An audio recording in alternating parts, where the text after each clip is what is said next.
what's the hardest thing to do right now? It's to buy gold and silver mining stocks. It's brutal. I mean, everyone would think, shit, I'm not touching that stuff. Look at how badly it's done. Well, no. I mean, the buying opportunity here is unfriggin' believable. But, most people don't see it, and or they're scared of the last 2 years' performance. They're like, I'm not touching that. And I'm buying AI. I'm buying Nvidia. Nvidia's on fire. Okay, you're paying 19 times revenues. Let's see how that works out for you.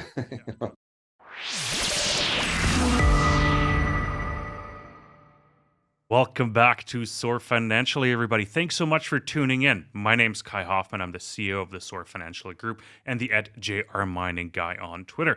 I've invited a guest on the program today to help me discover the answer to a question that's been, nagging me for a while now. And the question is, what will trigger a gold and silver rally? Right? We have so many macroeconomic factors pointing towards a rally or a breakout of both precious metals, but nothing's happening. Right? We're still trading at a fairly high level. Don't take this as complaining per se, because the miners are still turning out revenue and actually they're making profits. But we should be trading much higher, in my opinion. And what is holding gold and silver back? We'll discuss this now with our guest, Mr. Lawrence Lepard of Equity Management Associates. Really looking forward to having him on. Larry, it's good to see you again. Thanks for joining us. Yeah, Kai, it's really nice to see you. Thank you for having me on your program. Yeah, I don't know that I have the definitive answer. I've got some theories, and like you and probably most of your listeners, I'm horribly frustrated by why it hasn't happened yet. But as we know in markets, things kind of go in waves, and we had a nice big up wave from 2018 to 2020. I mean, recall that when the money printing really got going, or the pivot stuff got going. I mean, there was a Powell pivot in 2018. There was the repo blowout in 2019. There was the COVID event in 2020. They grew the money supply 46%. And, we started that whole program. I remember there were years where I was thinking, if we could just get gold through 1365 seemed to be a cap. And then we broke through it. And, sure enough, if we didn't squirt up into, the low 2000 area. And so that was a hell of a gain in a bunch of years. And as we all know how it unfolded from there, eventually the transitory inflation proved to not be transitory. Powell decided to try to become Paul Volcker, which he can't. And he jacked up rates like crazy, and so they're slamming on the monetary brakes, and M2 growth is down, and velocity and so forth, they're all down. So that obviously sent us in the other direction. But as we were discussing before we started the show, I find it very interesting that, kind of the high, and we bumped against it a few times, was in the 2050 range, and there were a few days, interday it was higher, but let's use 2050 as a top, which we kind of touched 2 or 3 times. We touched it when the war started in Russia. We touched it at the top of 2020. We touched it, I think, earlier this year. And, we're now at what, 1925. So, we're 6% off. I mean, tightest monetary conditions in the last 20 years, the rapid increase in rates, Powell saying he's going to slay inflation, huge move in the negative real rates from deeply negative to negative. And, gold's down 6%. I mean, it feels shitty, but to me, that's a clue. In the past, these kind of monetary steps would have led to at least a 15, 20, maybe even higher percent decline in the price of gold. Obviously, the miners have taken a much bigger hit, and we can talk about that as we go forward. But, let's go into your question of what's going to cause the breakout. Well, that's a much longer and much more complicated question. We can get to work. That. I was going to say, let's work our way to it. How do you want to get to that? Because we could talk about kind of macro stuff too. Tell me where you want to go. No, exactly. Let's start with the macro stuff, because a lot has happened since we last chatted at the end of December, right? And gold has actually moved up since, but we've had a banking crisis in between. Now, in your opinion, has the banking crisis been resolved, or are we going to see a nasty backlash coming back here at us? Yeah, that's a great question. Again, I don't know the answer, but I'll give you my theory. So, look, in March, when Silicon Valley Bank blew up and the others around it blew up as well, or others had trouble, including First Republic, it was a big deal. It was a legitimate big deal, and it showed how fragile the system is, how levered the system is, how, the Fed had basically misled everybody into, buying cheap, long duration assets, and higher rates, made all these banks go boom. And there are a lot more banks that have the same problem, smaller regional banks, and they also have CRE, commercial real estate problems, that I think will surface over time. I have to say I was rather surprised that they were able to put this thing back in the can, and they were pretty panicky for a little while. I mean, Yellen came on, Meet the Press on a Sunday, and they talked about opening up swap lines worldwide in order to solve the Credit Suisse issue. And first they were gonna back all the deposits, then they weren't, then they were, then they weren't. This shook them up a little bit, but this BTFP thing that they put in, where they buy the shitty bank assets at par, arguably for a year, which of course we all know will just continually get rolled over. So it really is QE. They saw 2/3 of their balance sheet reduction get swept away in the course of a month. And honestly, I thought that might be the thing that would trigger, the next big run here. But they've managed to calm the herd down and put it back in the can, which I find kind of stunning, but it's just a measure of how complacent, so many investors are out there, and the stock market's recovering. And, they're pretty good at trying to control the narrative, which is we're going to get inflation back down and the market's going to go higher and everything's going to be good. I tend to take the other side of that narrative. I think the stock market is very overvalued. And I think the bigger problem is, we were talking about this pre the show as well, I think the bigger problem is going to show up in the bond market. They've got an enormous maturity cliff coming at them, and their deficits are getting larger kind of by the month. Last year, fiscal year 2022, 2022, we had a $1.3 trillion deficit. This year, we're going to be at 2.1 at least, maybe 2.3 or 4, based on the current run rate. And we've also, one of the things that's happened, and we talked about this as well, is that they've been unable to term out as much of the debt into long-term stuff as they'd like. And so they have a lot of debt that rolls over in a 1, 2, 3-year time frame. There's a good chart by Gavical, which you can Google and anyone can find, showing the debt maturities of the next couple of years. And I think they've got to roll over close to $6 trillion of debt in the next year. And then you add on to that the new debt that they'll need to fund the deficit. So, that's, the entire US debt is, well, it was 32. Now it's gone up 700 billion in the course of a week since they took away the debt ceiling, or a couple of weeks, I should say. But, having to roll over 8 trillion of 32 trillion of debt in 1 year, that's a big number. And that's why these short rates are going higher, because there's just not enough supply to satisfy that demand. And so, to me, this is the canary in the coal mine, that, the US is starting to look like a third world country. We basically have deficits that are very, very large. We have interest costs that are very, very large. It's another interesting chart. Just Google US federal debt interest costs. And, a few years back, it was a $200-300 billion range per year. And now it's 800-900 billion run rate and going to $1 trillion. That makes it bigger than the US federal, or than the US defense budget. And it's, more importantly, the slope of this line, and the second derivative of this line is going straight up fast. And so, when you've got 32+ trillion of debt and you've got interest rates going up, you get into what I call kind of a doom loop, or a death spiral, because higher interest rates mean more interest expense for the government, which then means a bigger deficit, which then means they got to sell more debt, and so on and so on and so on. So rinse and repeat, it just keeps getting worse and worse. And so this is why it's my strong belief, and I think others share this belief as well, and this way, to my view, gold's only down 6% from its all-time high.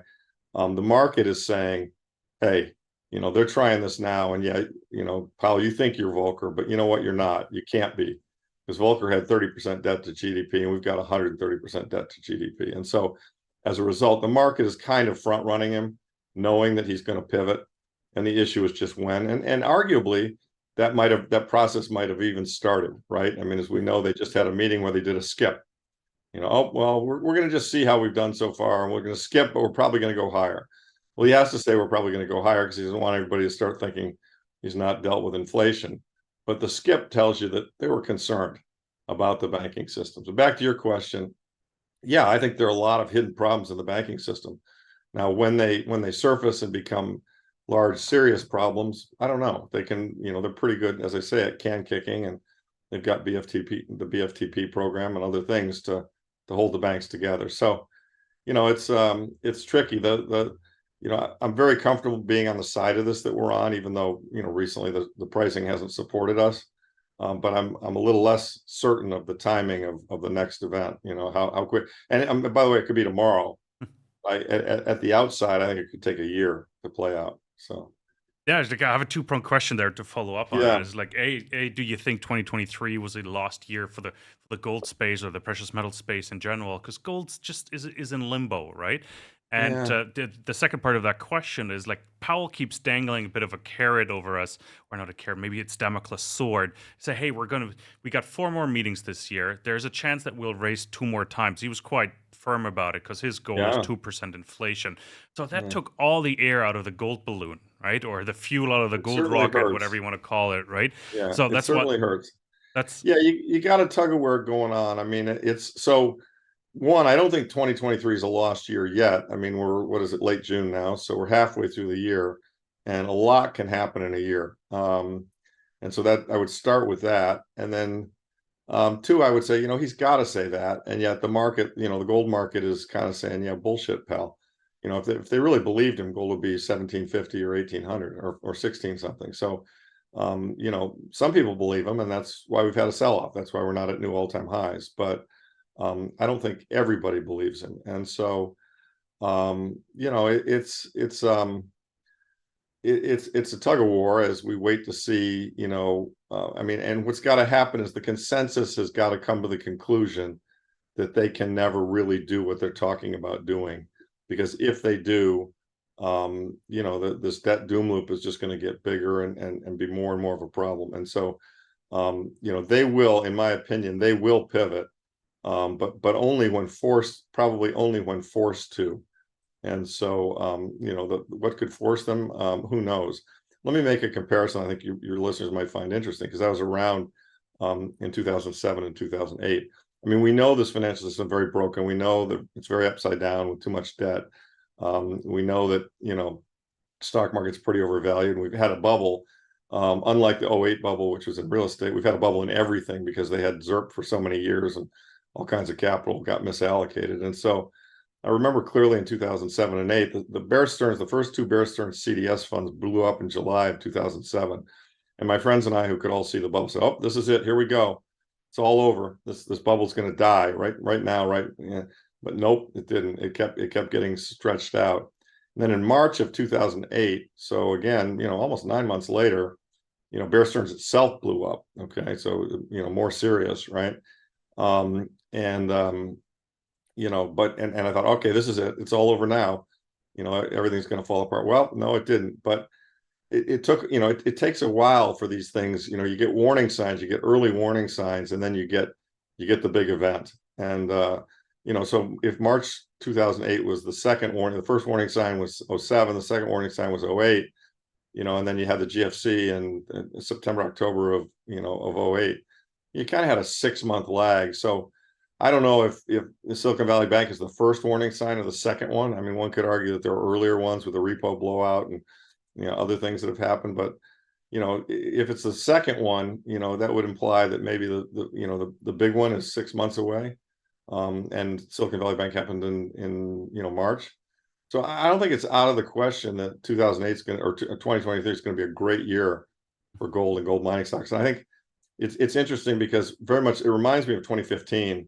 When they did the Shanghai Accord, and they started to weaken the dollar, and they made it very clear. They realized that what was going to happen was all the oil companies were going to go out, all the oil producers were going to have to cut production and go out of business if they didn't loosen monetary conditions and weaken the dollar. And so they had the Shanghai Accord, and they consciously went out and weakened the dollar in 2015.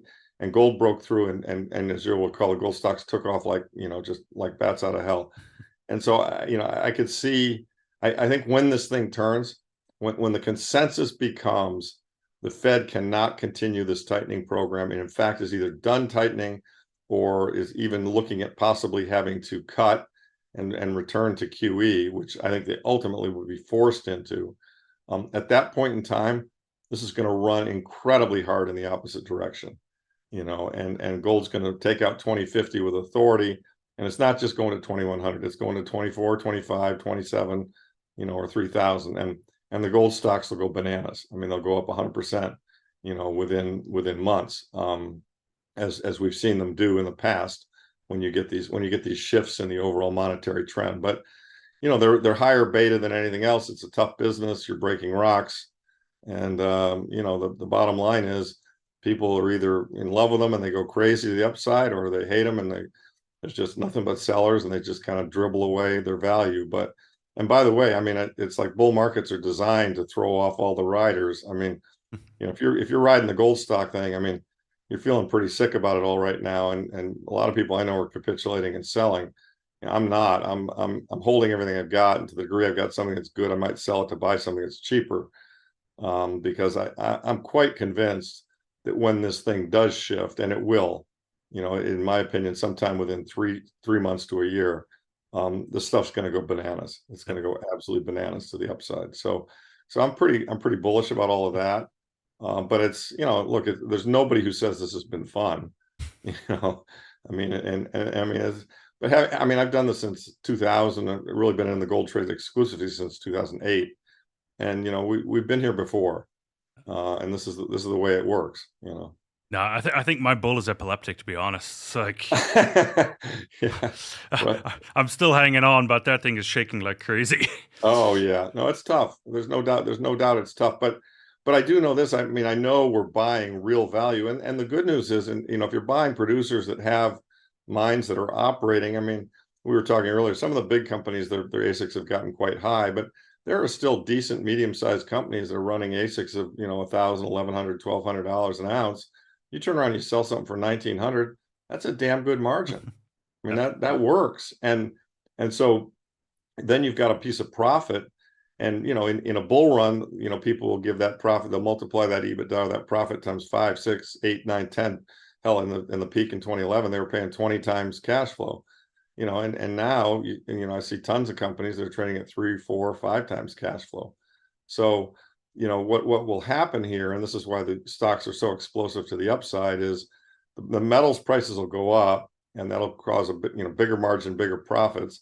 And the sentiment will change. I mean, I find it interesting. I get a lot of reports from all the Toronto banks and so forth, and others in New York, Goldman Sachs, etc. A lot of these companies, they're predicting gold prices 3, 4, 5 years out of $1,700. Well, hell, if gold's going to be $1,700 3, 4, 5 years out, and ASICs are going to continue to increase the way they've been increasing, no wonder why the stocks are beat up. You know what I mean? I mean, I get it. Might as well throw in the towel then. Like, what's Yeah, the you might as point, well throw in right? the towel. But I mean, I think 3, 4, 5 years out, gold's going to be at $5,000. You know what I mean? And by the way, ASICs will be higher too, because the cost of mine will be higher. But the point is, I think margins are going to expand, as they always do when you get a real run in the prices. And I think we're on the cusp of a very, very big monetary event.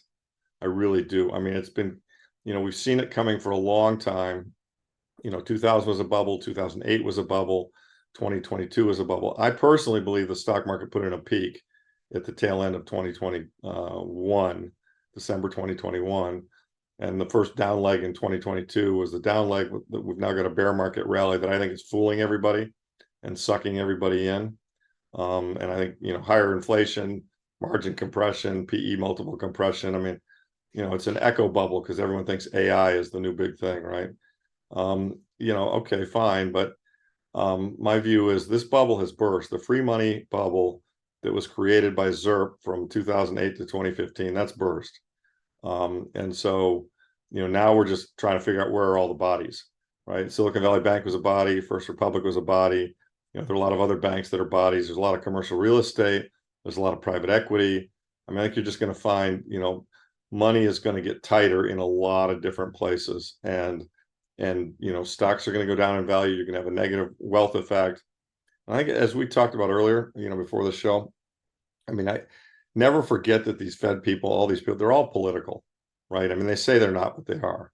And right now they're fighting the inflation battle because, hey, it was all over the headlines and everyone sees inflation. It's horrible and costs of everything are very high. Okay, that's fine. Wait until the narrative shifts. We get some lower inflation prints. We get some big layoffs. We get some decreasing GDP numbers. We get some more failures in the bank world. We get some more commercial real estate failures, et cetera, et cetera. We get a stock market down 20 or 30%, creating a negative wealth effect. So everyone looks at their retirement account and says, oh my God, I don't have as much money as I thought. So they cut back on their spending. And you're going to hear screams all over America, like the way, Jim Cramer screamed in 2008 that, what the hell is the Fed doing? They're killing us, and they're going to very rapidly have to drop rates, print money, and they do that because the third mandate that's never really talked about, but that we all know they have, is financial stability. They're supposed to look at full employment and interest, and inflation, but really they've said it many times. They've got to have functioning markets, and they're going to have non-functioning markets quickly if they continue to tighten into the face of an economic collapse. And we're not quite at the economic collapse stage yet, but we're getting pretty close, in my view. And so, I think a lot of these numbers that are out there right now are fake, and that's what makes this so difficult. That we're living in a world of fake numbers, and we're living in a world of bullshit narratives. And it's extremely hard. I've given up. I used to buy put options on the stock market. I used to do a lot of other investment things other than holding gold and silver, Bitcoin and gold stocks. And I don't do that anymore, just because I don't trust any of the numbers. I don't trust any of the markets. I sincerely believe that actually we're going to have a serious monetary event that's going to lead to, these sound money things trading in a different zip code than they trade in right now. Gold could be 4,000, 5,000, 10,000. Bitcoin will be north of 100,000. Silver will be north of 75. I think that's going to happen. And the reason it's going to happen, in my opinion, is that the people controlling the money, the monetary stewards, the Fed, et cetera, are slowly but surely losing their credibility. And, the history shows that hyperinflation or high rates of inflation occur when people lose confidence in the ability of the monetary authorities to control the situation. And I think that loss of confidence is in the process of occurring. And Powell's trying to restore it with these high rates, saying he'll get inflation under control, et cetera, et cetera. But those of us who look at it analytically say, mathematically, he can't do what he's trying to do. He can for the short term, he can try, but guess what? If he does, half the banks in the United States are going to fail. You know what I mean? And the U.S. federal government is going to spend $1.5 trillion a year on interest, and the U.S. federal deficit is going to be $3 trillion. Oh, and by the way, have you noticed? Japan's not buying our bonds anymore. China's selling our bonds. England's not buying our bonds anymore. Oh, and by the way, all the BRICS are getting together trying to create their own currency. Not that that'll be a real threat in any time soon. That's got a million problems to be worked out. But the point I'm trying to make is the dollar value relative to other things needs to and will go down very substantially, in my opinion, in the next 5 years. I think they've even come out and said that. Even, Yellen even said something along the lines of, well, maybe the dollar doesn't need to be the only reserve currency, and we could see it decreasing over time. I think the U.S., in order to hold the system together, absolutely must weaken the dollar. Very similar to the way they've done it in the past when they needed to hold the system together. So, and that means against other currencies, but they're all paper too. And what it really means is against stuff, and so I see much, I think we reached peak deflation, in March of 2020. That was the peak deflation. We had 41 years of deflation. The 10-year at one point, I think, was like 50 bips, which is a joke. And so now we've turned that corner, and we are in an inflationary trend. And I think it's going to be years to run. It's going to be very bullish for gold, silver, and commodities, very bullish for oil, et cetera. But having said that, and I encourage everyone to Google the Murmacan Weimar chart, and it shows the red line. Even in an inflationary environment, you get deflationary impulses where, the government says, oh, no, we're going to stop all this inflation. Uh-oh. Okay, I don't need any gold. I'll sell my gold. Okay, I'll go buy the stock market, et cetera. So, and we're in one of those right now, and it feels shitty, but it's not, it's not going to last. It just can't last. So, and that's almost a mathematical fact, irrespective of what the lies these guys tell us. Well, So, Lagarde just this morning said we're going to focus on the 2% inflation goal. Just this morning, yeah, as of we're course they do, recording and this. they have to say that, and we have to understand we're being gaslighted, and we've got propaganda out there. And so, what I encourage everybody to do is just know what you own, know why you own it, take a 5-year time frame. Don't get over leveraged, don't go crazy. You don't want to get blown out of this stuff, when it goes down like it has recently. But, I'm pretty convinced that those of us who are holding assets which will appreciate in a depreciating dollar value environment, that, 3, 4, 5 years from now, we are going to be much better off than anyone who's held bonds, and even probably than anyone who's held stocks, although they'll be a little bit better because they adjust somewhat to the inflation. To sort of give the kid a name, right? It's stagflation, what you're calling for, That's exactly right. That's right? exactly right. I mean, I think the period we're in is going to look like the 70s on steroids. And if you go back and you look at the 70s, I was a teenager in the time, what you saw was the two areas where all the money was made investment wise were oil and gold and silver. I mean, they both stocks in those areas compounded at north of 30 or 40% a year for 10 years.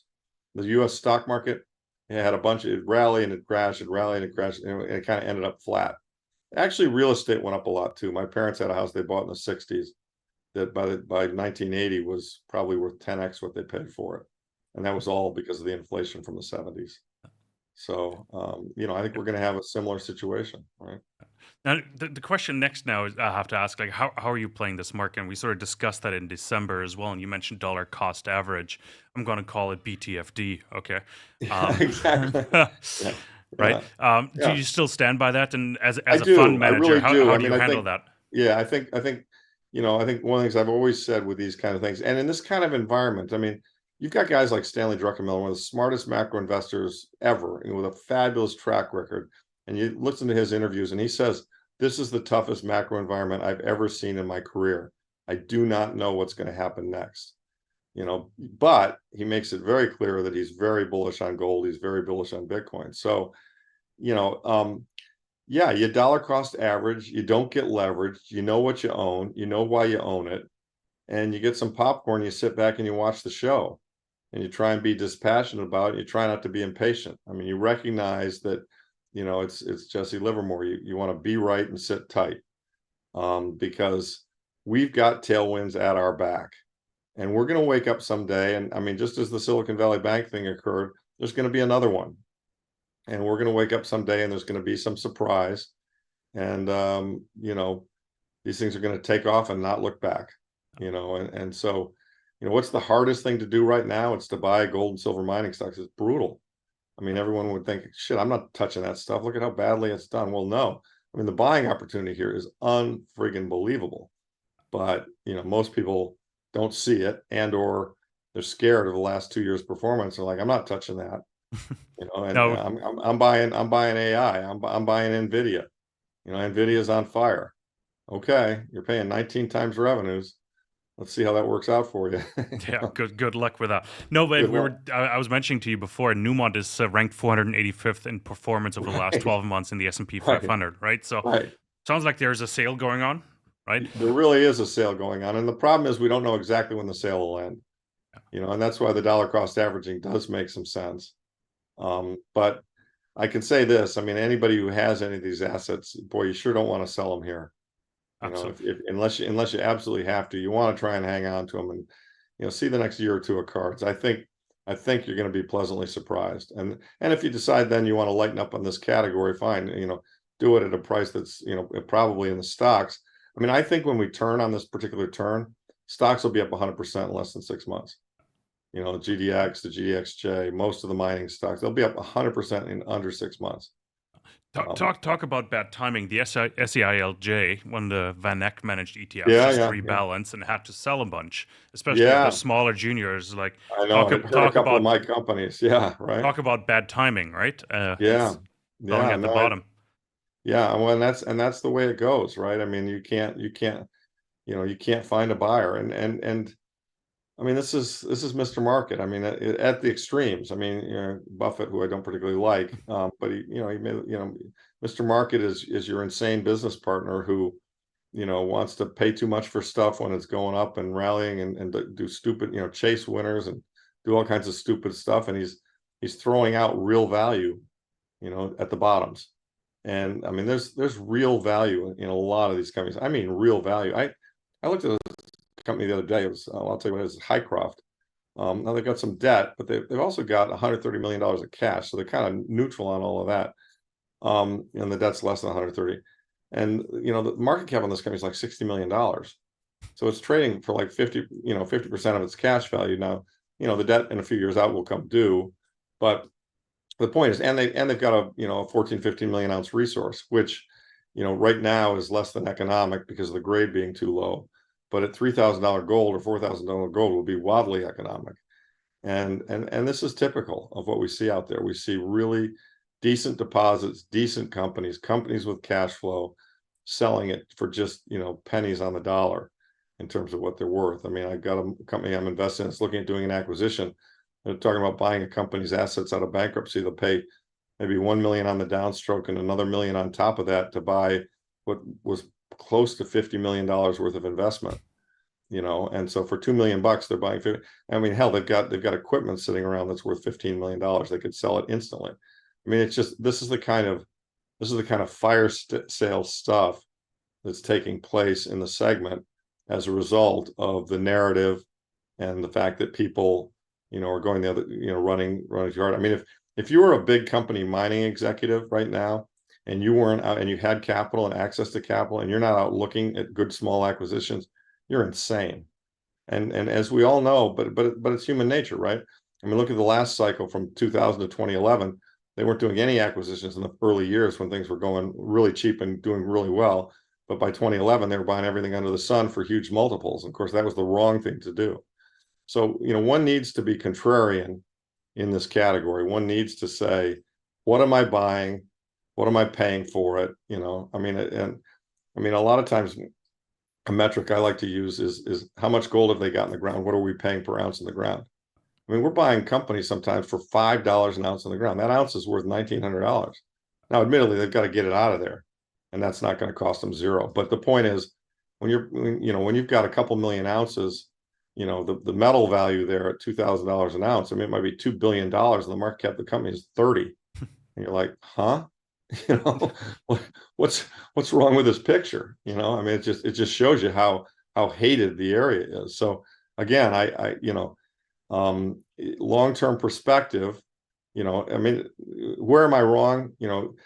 The two ways I'm wrong. I'm wrong if gold goes to 1,500. Okay, I'm wrong if everyone decides to abandon gold, but I don't see that. I mean, look at the incrementum report. Ronnie Stufferly's awesome work. And the last thing, I mean, Q4 last year, record central bank gold purchases, right? And that chart is very easily findable on the web. I mean, so there's that. And why would gold go to 1,500? The only way I see gold going to 1,500 or see what we're trying to do not working. And of course, I tell this to potential investors, and they laugh because the odds of this are slim. The only way I see what we're doing not working, the governments suddenly get responsible. So if the U.S. federal government said, you know what, we're going to means test Social Security, we're going to means test Medicare, we're going to cut back, we're going to cut them both back 25 or 30%. We're going to get out of all these military adventures. We're going to not give money to the Ukraine, and we are going to balance our budget. If the U.S. government did that, you wouldn't need gold as much as I think you need gold. But as I say, when I say that to people, they all laugh because, the most recent debt ceiling discussion, what do they talk about? They capped at the current level 7% of expenditures for a couple of years. So they adjust, so 93% of the budget they didn't even touch, and 7% of the budget they said, well, you can't go above this level for a couple of years. And then instead of even putting a new debt limit on it, they said there is no limit until January of 2025, and so until the next election's over. So we're going to hit Jan 2025, and there's going to be, I don't know what, call it 36 trillion of debt, 37. I mean, it's nuts. It's absolutely nuts. These people can't stop spending, which then ultimately leads to printing money, which is why I used the third world comparison earlier, and why I think Jay Powell is just bluffing here, and he's either going to have to resign or change path, sometime within the next year. That's my guess. Yeah. No, absolutely. I'm there with you actually as well. Just everything points at that as well. So, Yeah. one last question, rapid fire one to sort of wrap up the Sure. conversation because it is the summer. What are you doing over the summer? Are you buying, holding, or selling? I'm holding, and I'm always selectively buying. When we go into these downturns, I start off with a lot of big safe names, and I got a lot of small speculative names. And sometimes the small speculative names just get to be so compelling that I'll sell a little bit of the big safe name in order to buy the small speculative. So I would say I'm holding and selling some safer stuff to buy some riskier stuff. And I do that to kind of add torque because, the big names I hold are going to go up 2 or 3x. But I mean, I'm seeing stuff that should go up 5 or 10x. When the tide shift, which I think has really actually begun. I mean, let me just give you a sense. I know it's mostly gold and silver you guys talk about, but a really good early warning indicator of where monetary stuff is going and of liquidity and so on and so forth is Bitcoin.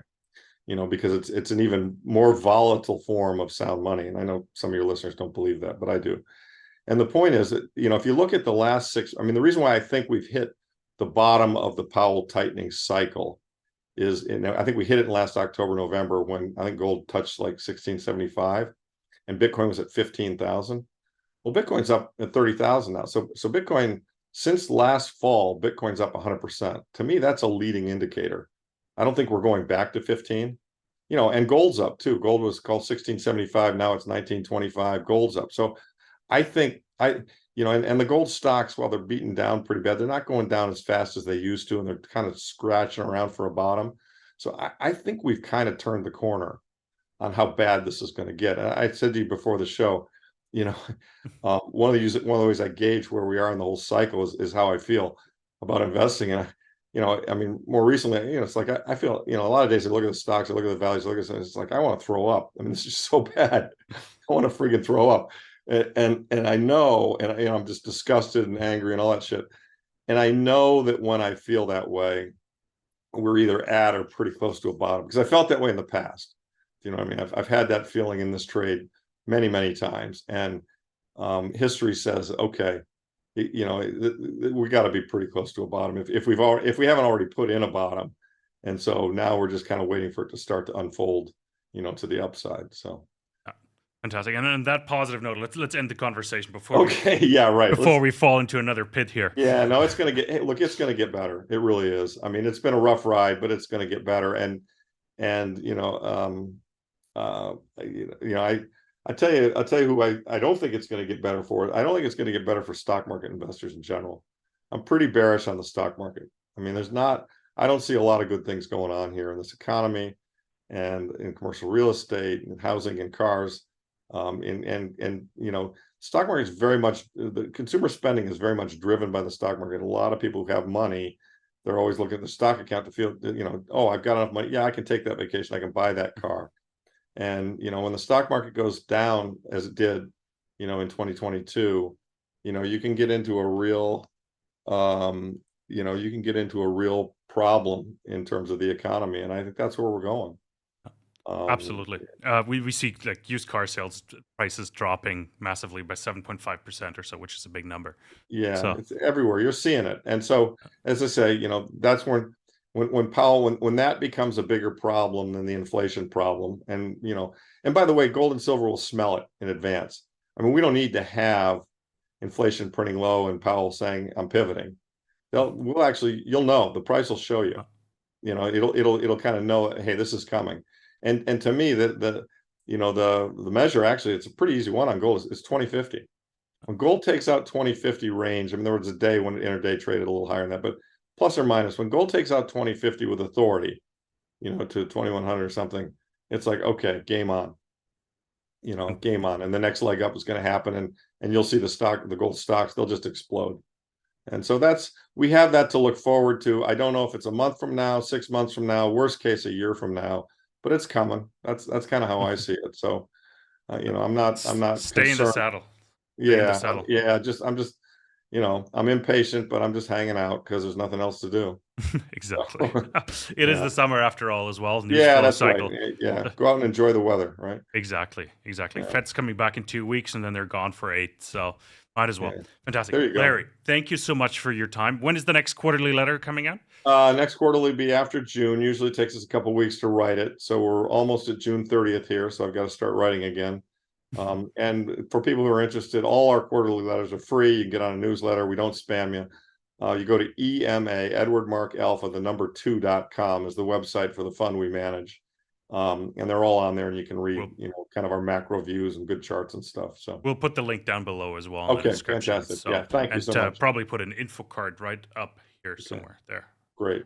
roughly there. Okay. Fantastic, Guy, it was Larry. good to see you. Nice to talk to you. I hope we'll see you at a conference. And are you going to be at Beaver Creek or in Denver? I haven't Oh, decided great. on Beaver Creek yet. Again, it's like I said that to Rick Rule yesterday. I can't attend his conference because my daughter's turning 3. Beaver Creek is the other daughter turning 10. So Oh, there you go. I have a hard time No, I understand traveling what's there. coming up. I was hoping to go.